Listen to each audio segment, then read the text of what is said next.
Welcome to this multi-part series on pre-foreclosures between myself and Pace Morby. We've really tried to go in depth on how do you find leads? How do you speak to sellers? How do you lock up contracts? How do you build a power team? How do you scale your operation to be more effective? In this first video, Pace interviews me about how I got my start in pre-foreclosures, how I got my first deal, and a lot of the backstory to that. Hopefully this inspires you to take action, enjoy. Here's the interview. Hey guys, I'm here with Michael Franke. We're going to talk about why the heck would you choose and focus in on foreclosures. Michael Franke's been a friend of mine for years. He's one of our community leaders, also making his name in the foreclosure world. Anybody that you see online talking about foreclosures, this is the guy to go and follow. Go to his YouTube channel. I remember, less than 2 years ago, I DM'd you and I'm like, bro, get your content game going. And he would ask me questions and he would, I'm sure, ask Eric questions as well. And then finally, bro has been cranking out amazing content on his YouTube channel. So go over there, take a look at it. Today, we're gonna talk about why foreclosures, and we're gonna jump into Michael Franke's story. But more importantly, we are going to create an 18-part playlist that will give you all the questions you have, at least surface level, about foreclosures. Foreclosures are super intricate, right? Oh, definitely. So a lot to learn. A lot to learn, and really you learn most of it by being on the job and JVing with other people. That's what I would suggest you do, is get in touch with other people that are doing foreclosures. Is more important than any of this playlist will ever provide to you. However, this playlist will probably give you a little bit of motivation, help remove some of the fear so that you go out and actually take some action, meet some other people like Michael Franke. And today I'm gonna learn a ton of stuff from Michael Franke. He's not only my friend, he's in our community, and I hope that he becomes the name in foreclosures in real estate. And I hope he zeroes in on that. Michael, where are you guys out of? Where do you currently live? I'm in Kansas City, Missouri. Been there all 35 years. Dang, why Kansas City? Why'd your parents choose that? I have no idea. That's where they grew up. I often wonder why I live in Kansas City. When I come to places like Phoenix or Tampa or wherever, I don't really want to leave, but we're there for now. Yeah, there's a lot of good things about our city, but your city, I think you guys have a lot more hometown values. People are way more down to earth, and it's way more family oriented, I would imagine. Right. We got the Chiefs too. You got oh my gosh. Yeah. You guys got Taylor Swift, dude. Yeah, about that. I don't know. She ruined it, man. She ruined it for a lot of us. Okay, so tell me your history. When did you get into real estate? And let's talk about your first deal. So I got into real estate 2015. I was actually a teacher before that. I taught ninth graders algebra. Believe it or not, it's easier to get a house 50 cents on the dollar than teach kid algebra. But oh my gosh. Yeah. So I was working there, grinding 80 hours a week. I coached and I taught. And it just didn't feel like I was ever gonna get ahead. I was working that hard and making about 40 grand a year. And no matter how much I pinched my pennies, I just wasn't getting ahead. And at some point, I just realized I had to do something else. What was your education to be a school teacher? What does that look like? So I had a 4-year degree. How much did that cost? It was about $80,000. $80,000 and 4 years of your life to learn how to make $40,000 a year. Right. Interesting. Got it. Yeah, it's a different philosophy. And once you open the Pandora's box of real estate, you can never go back. But I learned a lot of things from teaching. So I know the answer to this question, but have you done deals bigger than your entire yearly salary as a school teacher? One of my first deals I ever did was about that exact amount, and that blew my mind. And that was a few hours of work as opposed to an entire year. Yeah, my story is very similar. Being a contractor, grinding out, I get $25,000 in my first deal, and it took 3 hours worth of work. And I'm like, why did somebody not tell me how to do this earlier? Right. So how did you jump into real estate? What was the moment in your teaching career you're like, this has to change, I need to do something different? And what was that transition? So it was year number 3. I finished up the school year and I was like, there's no way I can do another 27 years. I hate this already. So I started planting seeds in my parents' mind. They had good enough W-2s that they wanted to help me buy a house. I actually found this house on Hubzu as an auction site back in the day. Mm-hmm. Paid too much for it. As a house in Pleasant Hill, Missouri, we paid about 80 grand for the house. Ended up taking it down. I actually did all the work on the house. Love it. So all the painting, all the electrical, plumbing. I spent probably 3 months remodeling that house.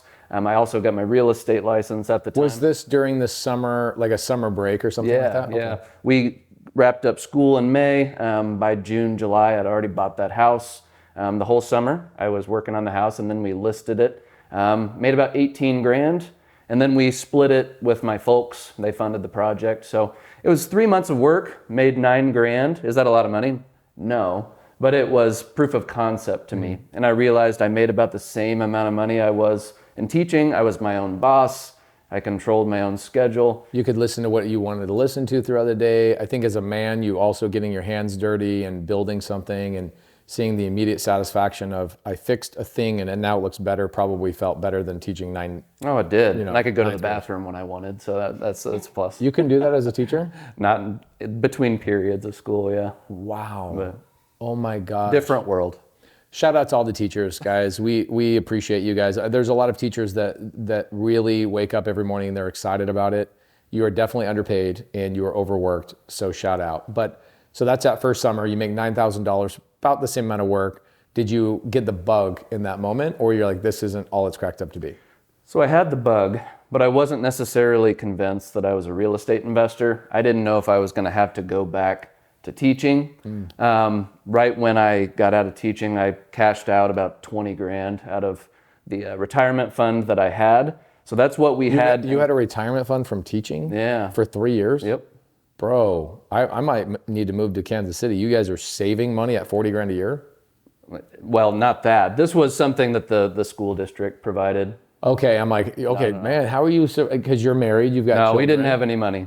Not You had at all. no money. Okay, got it. So you cashed out 20 grand so you could have a little bit of breathing room. You decided in that moment that you're going full time, or what was that thought process after you flipped that house? So I decided that I was going to go full time. Left teaching. I just couldn't do it anymore. I couldn't bring myself to go back. What was the hardest thing in doing that? You know, Being beholden to somebody else's schedule? The patience level you had to have? I mean, you definitely have to have a lot of patience with teaching, but it was one of those things where I was waking up each morning and I hated what I did. I literally dreaded waking up, going to school. But why did you hate it? What was the thing that made you hate it? There was no passion for me in the topic. I'm the type of person, I love teaching. I actually liked the act of teaching, but we were teaching a mile wide and an inch deep instead of teaching deeply. And I just didn't feel like I was being effective for those students and really helping them get, their life going after high school there. Makes a lot of sense. You were lacking the passion and the connection to your own individual soul. Right. Okay, so you make the decision, I'm going full time. You cash out the $20,000. You have $9,100 or whatever it is, also from the fix and flip. What's your next move? So the next 5-6 deals, I found it was kind of bootstrap stuff. I was finding stuff on the MLS. I was finding for sale by owners, kind of the normal stuff you would expect from a new investor. And a lot of those deals, they were not winners. I trusted the agent that I was working with. She kind of elevated some of the after repair values, kind of minimized what some of the repairs might be. Why would she do that, Michael? That doesn't make any sense. Why would an agent lie about stuff? Well, she was wanting a commission for her side. So it is interesting. I don't mean to always bash real estate agents because I love working with really top level 1% agents, the unicorn agents out there in the world. But I used to give agents a lot of credence, a lot of respect, as you did, obviously, for those first 5-6 deals. And you're like, oh, well, the agent's telling me they're a licensed real estate professional, then I must just follow what they're saying. And then what happened on those deals?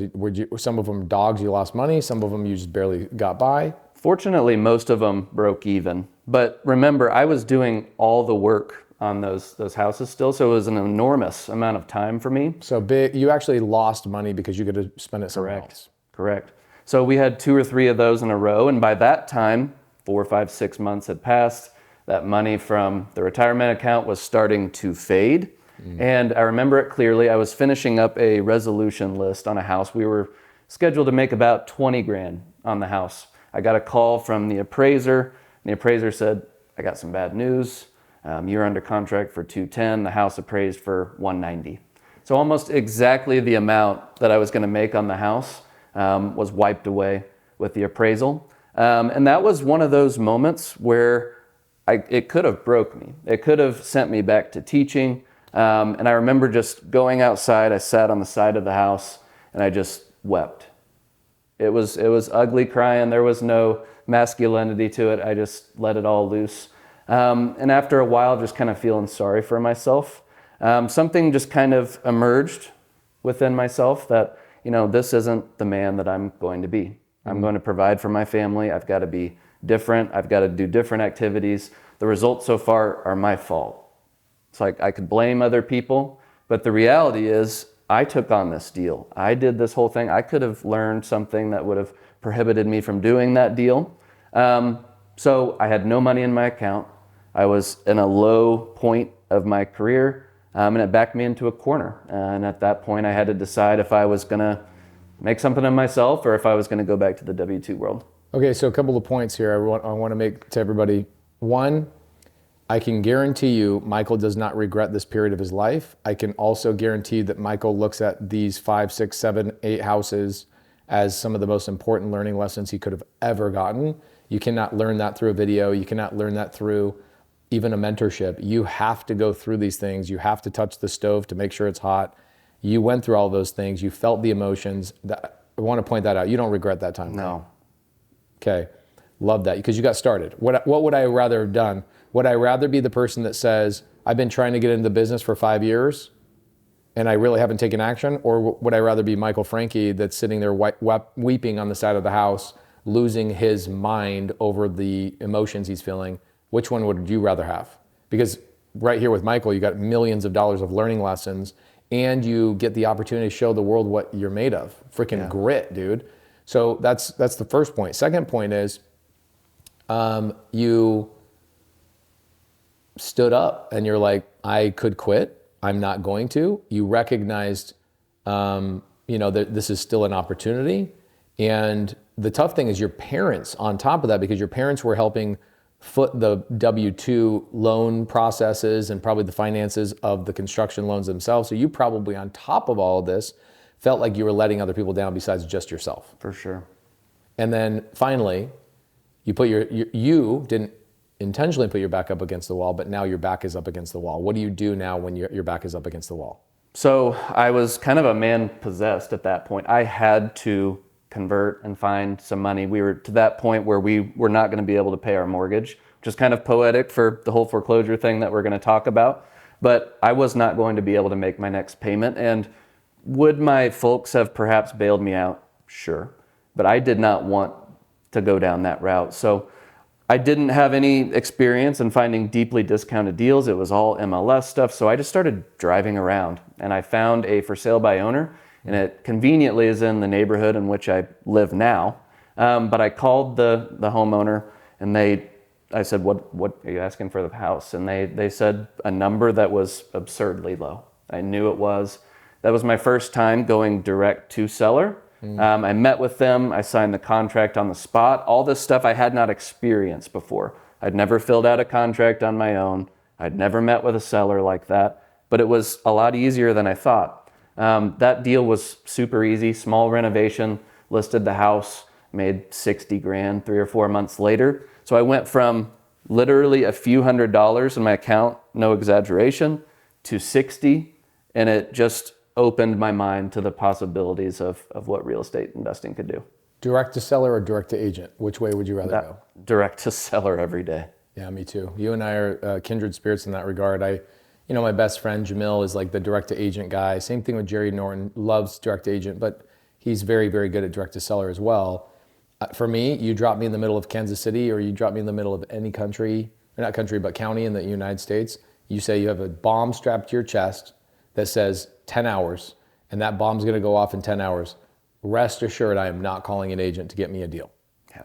Because you went through that with agents. Now, it doesn't mean agents don't work. It just means that I feel as if when you go into high-level masterminds, you and I are part of other masterminds as well. We're friends with guys in high-level masterminds. I would say most of the guys that have scaled their wholesale operations are direct to seller. For sure. And I still get deals from agents as well. We actually got one a couple of weeks ago, but it's not a reliable source for me. I think it's more like a cherry on the top, right? It is. It's like bonus. You built your business, your cake, your direct to seller business is the cake. You got a couple of cherries on top. Absolutely. Okay, cool. So you make 60 G's, 30 grand goes to your parents, 30 grand probably goes to you, correct? That one, 60 grand was actually my part. So it was a big deal for me. Wow. Yeah. 60 grand was your part. Yeah. Wow, bro. I've been in those moments before where I have no money.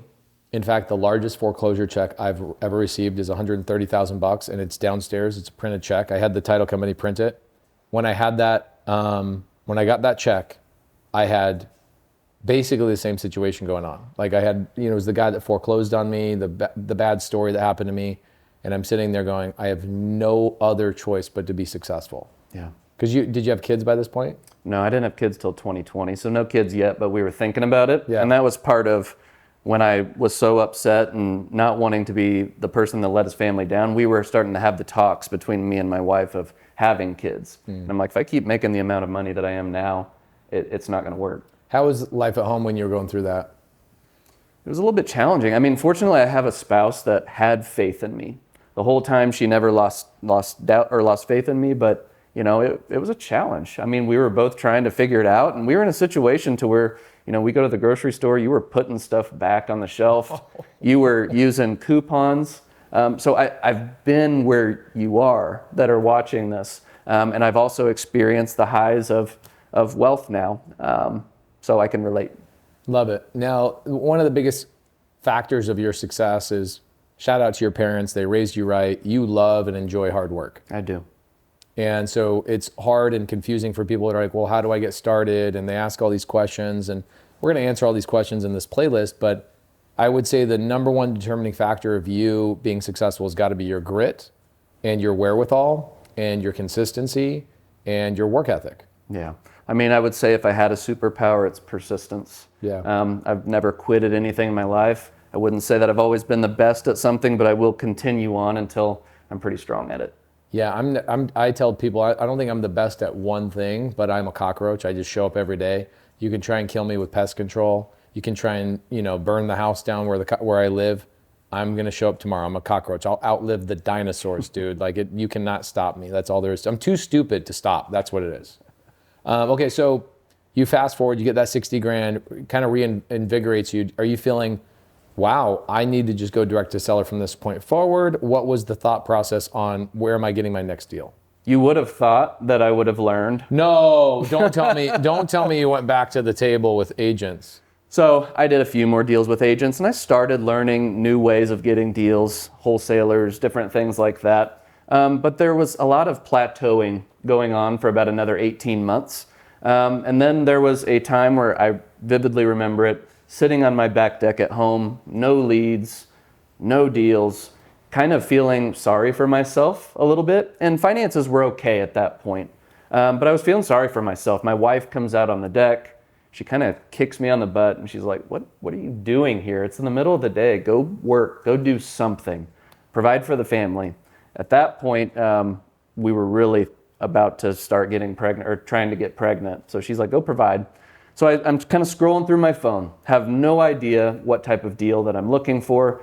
I see a little red dot on Zillow and it says pre-foreclosure on it. At this point, I don't know anything about pre-foreclosures. It's been mostly agents and for sale by owners and stuff like that. So this house happened to be about a half mile from where I was sitting. A lot of people would have wanted to research this thing and kind of look into it and try to learn about things on YouTube or whatever. My first inclination was to walk to the house. I literally walked to the house. I stood it was kind of a steep hill to the driveway, and I just stood there and I was shaking in my boots. I was nervous. I'd never door knocked a house before. So I went up to the house, I knocked on the door, they answered, and the first thing out of my mouth, I was like, hey, I'm Michael. I noticed that there was a foreclosure sale on your house next week. Hopefully you have it taken care of, but I just want to drop by and see how I could help. And it's funny how similar an opening script is now as opposed to the first time. So those of you who are thinking about, I need a perfect script, I need a perfect situation, I just went and took action. I said the first thing that came out of my mouth. They didn't cuss me out. They didn't slam the door. They embraced the situation. They poured their soul out to me. I was so stunned.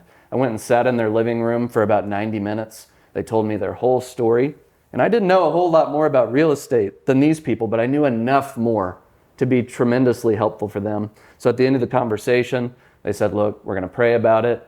And I left, and I was like, there's no way I'm getting a deal. Next morning, they called me. I went over there, inked it up, and then I assigned it for 50 grand. And was this your first wholesale deal at the time? It wasn't my first wholesale deal. I'd done a couple, but it was my first pre-foreclosure and first assignment of that type of deal. And you made 50 G's. Made 50 G's. So my mind just explodes. I went from having no leads, no opportunity in my pipeline at that point to I found something online, I took action on it, I generated 50 grand out of thin air. It just blew my mind. Wow. It is so great that you kind of took the hard way around.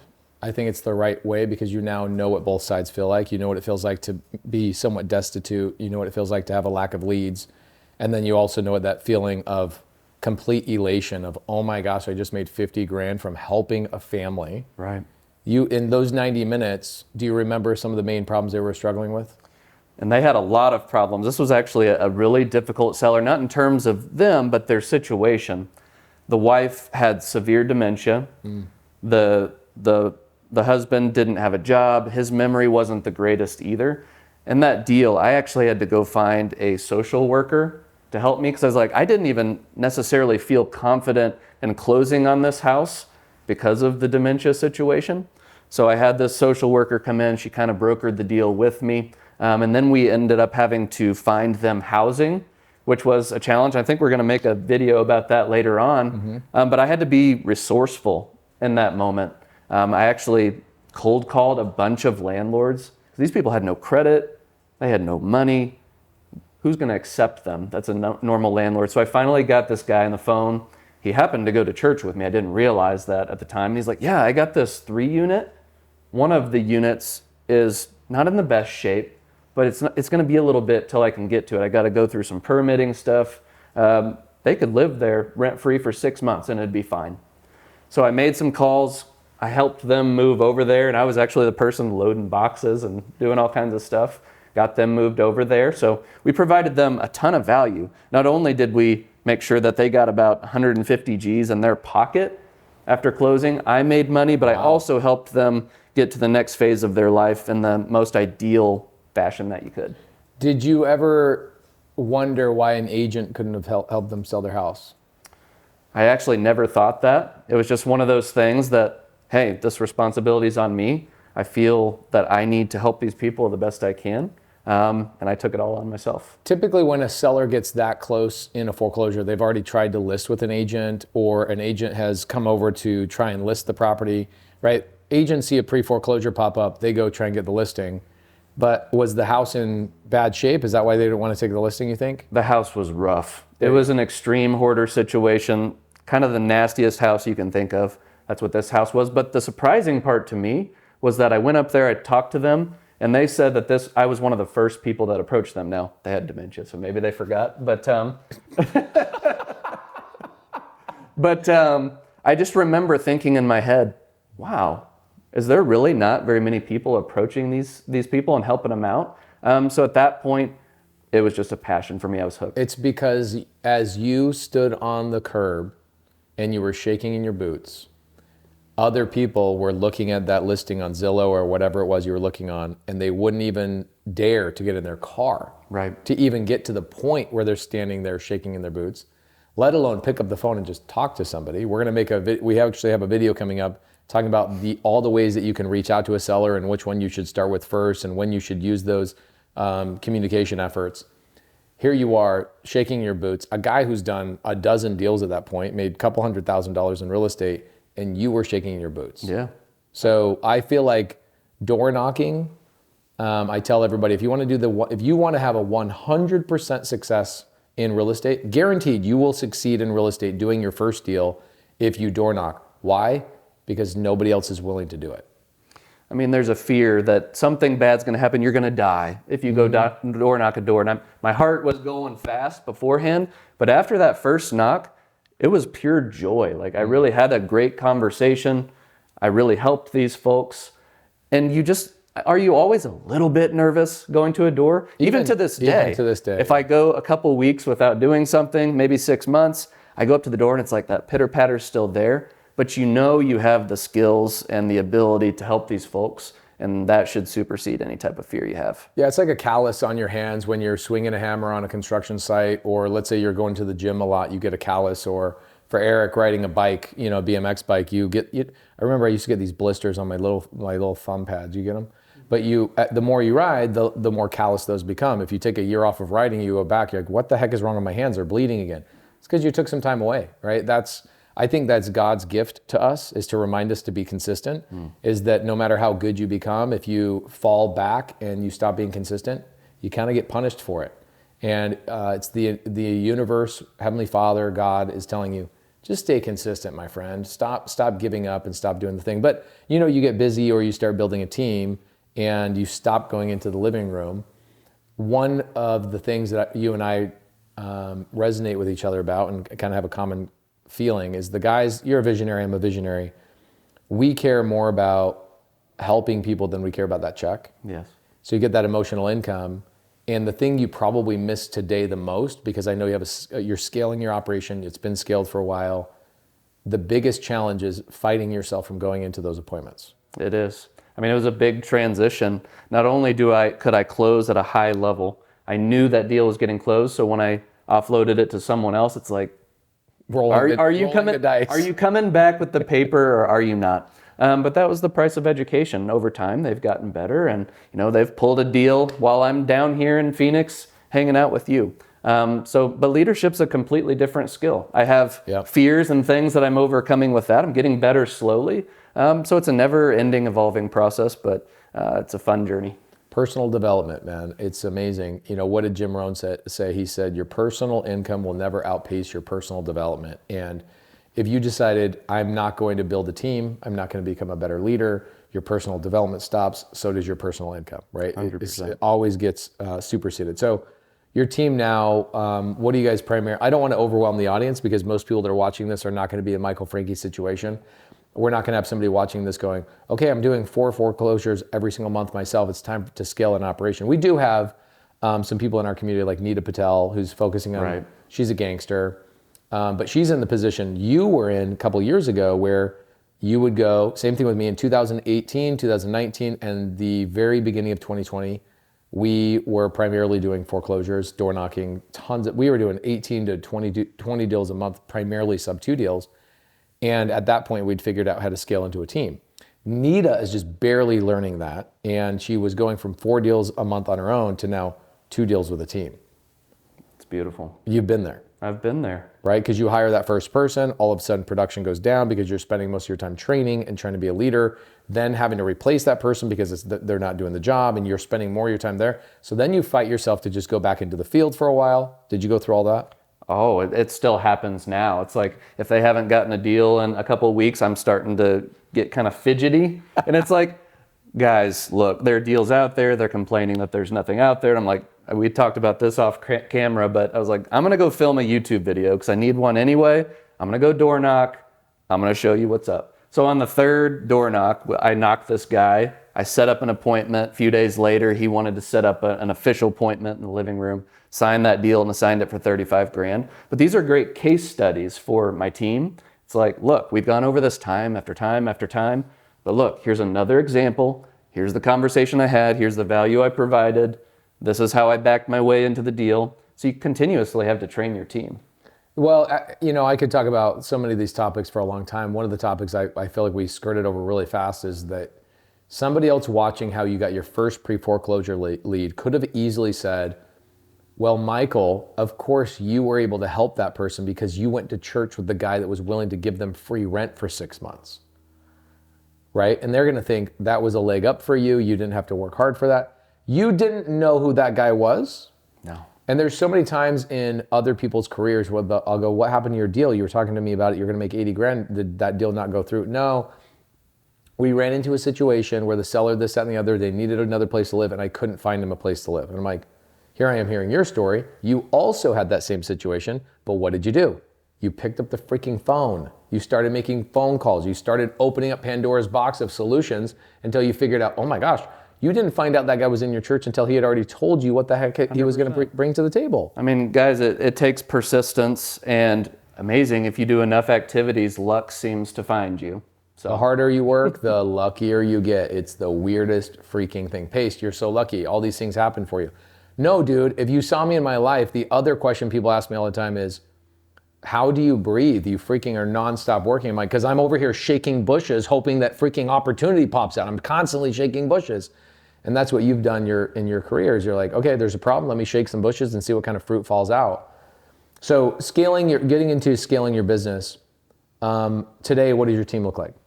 we have 14 people on the team. Holy moly. So 2018, when I go and knock that door for the first time, it's just me. I'm a one-man crew, 3 years into it, and I didn't even have the confidence to hire someone until 2020. And a lot of that confidence came from Pace.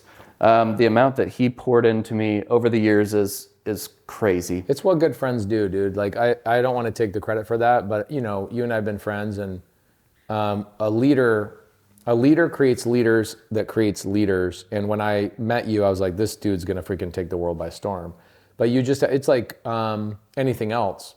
There's certain things that maybe your dad taught you. You didn't know how to do electrical work, then your dad taught you that. Like you need friends around you. I learned from Michael Franke. I watched Michael Franke inside of our community with Caroline Kane doing so many trainings, and I watch how many people he's changed their lives. Like this is the cool part about being part of a community, whether it's a church community, a Boy Scout community, a real estate community, everybody's helping each other. So you had a mental block of hiring people. I remember one of the first conversations we had about where you were stuck is you were talking about the way your partnership was split and and you're like, how do I, renegotiate this, or how do I do this, this, and this? Did you overcome that, or did you keep it where it's currently at? It's still where it is. Okay. But what you did for me is you gave me permission to actually hire someone. I didn't feel worthy at that point. I don't know if there was an internal belief that I didn't feel like I was enough.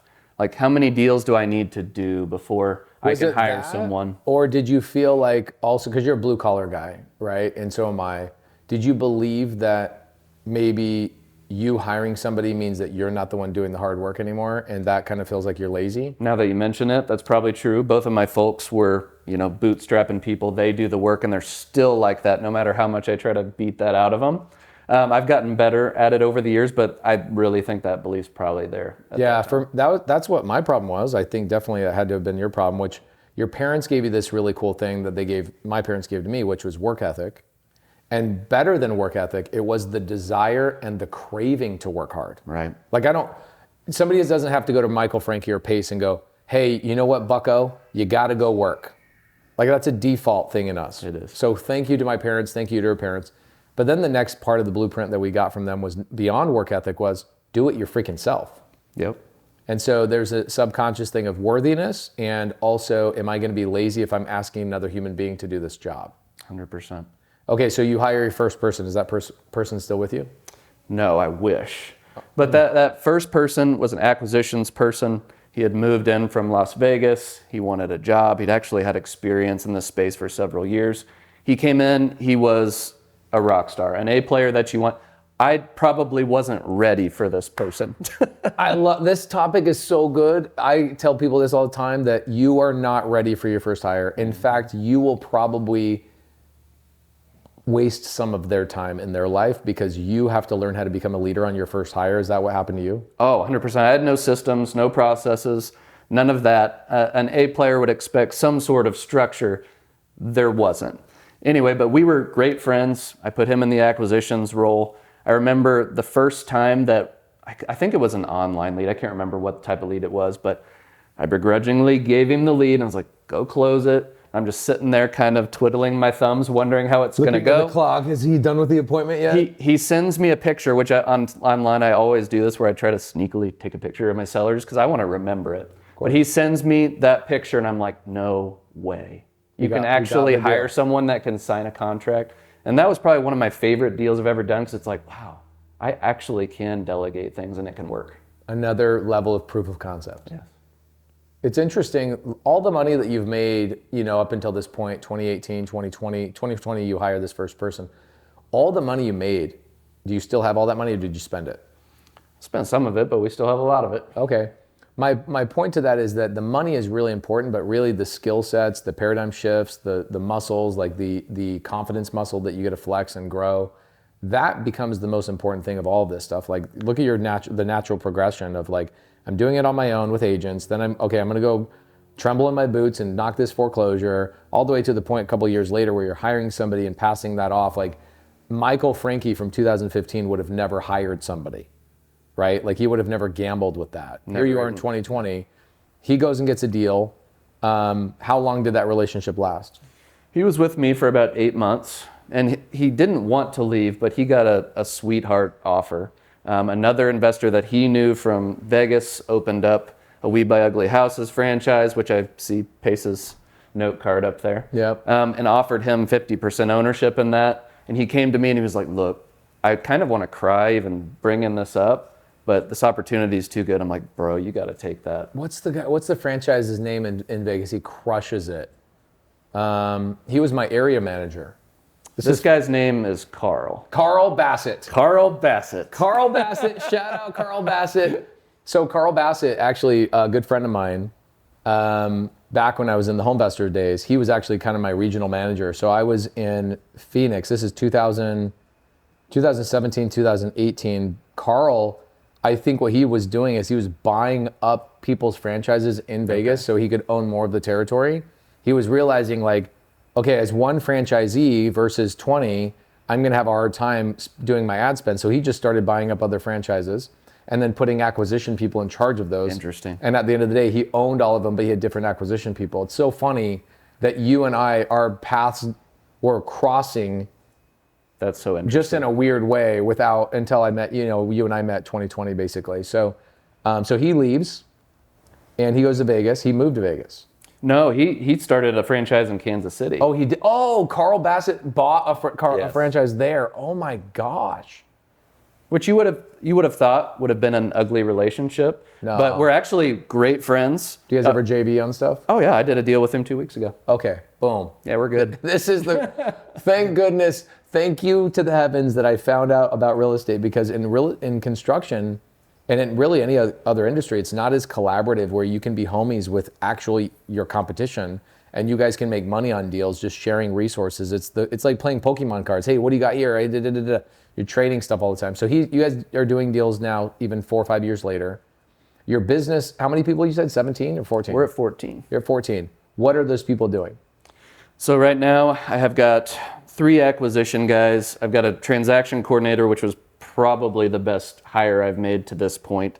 After that acquisition guy left that I had talked about, that was the next hire I made. So I went back out into the field, rage, got a bunch of deals, and then hired her. She took all that off my plate. And over time, we've gradually built up. So I have an in-house agent that lists all my houses. I've got a person that goes direct to assisted living now. So that's an interesting niche list that we could talk about at another time. I've got a CFO, and I got my folks. I'm probably missing a couple in there, but there's 14 of us. Do you have any cold callers? I do have some VAs, no one specifically cold calling. Okay, got it. So you're not primary. We'll talk about lead sources for him. He is in Kansas City. His business would look a little bit different in Phoenix or Miami or Dallas.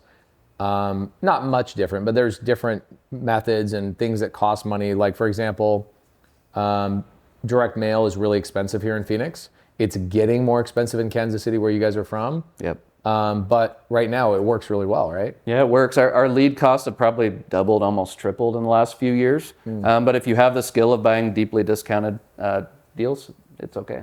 Yeah, I mean, if if the cost per contract, let's say, is $5,000, hypothetically, and the cost per contract goes to $7,000, yeah, it's expensive, $2,000 extra marketing for every contract. But the better your acquisition people are and your skills of efficiency and follow-up and all of that becomes, you're probably buying deals from $30,000 to $35,000. And so over time, yeah, things will get more expensive, but you'll also get better at what you do. Absolutely. Okay, are foreclosures what you primarily focus on, or is that too niche of a list in Kansas City that you focus on all sorts of lists? So we still do the traditional marketing. We still do direct mail. I have a TV commercial that runs. And it's you on there? It's me. Yeah. People call for whatever reason. But we also do any of those traditional sources. I just bolted on pre-foreclosures just because I can't control when my phone rings. I can answer it and then I can control it from there, but I wanted something that I could control 100% of the time, and the pre-foreclosures and other niche lists helped us fill in the gaps. Okay, if you're brand new, you open up a brand new market, it's just you don't have an acquisition team yet, and you have no money, but you know what you know, okay? Where are you going to get a deal? I'm going online, I'm pulling a few lists. It doesn't have to be a big list, 10, 15, 20 addresses. Do I have a car? Yes.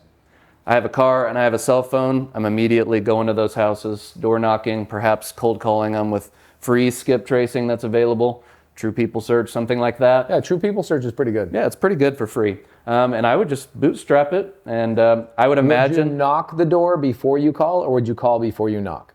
So I would probably just go knock the door, because you can actually experience a lot while you're there. Hopefully you'll be able to talk to the seller, which is great. But if they're not there, maybe you identify that it's vacant. So then maybe you start calling.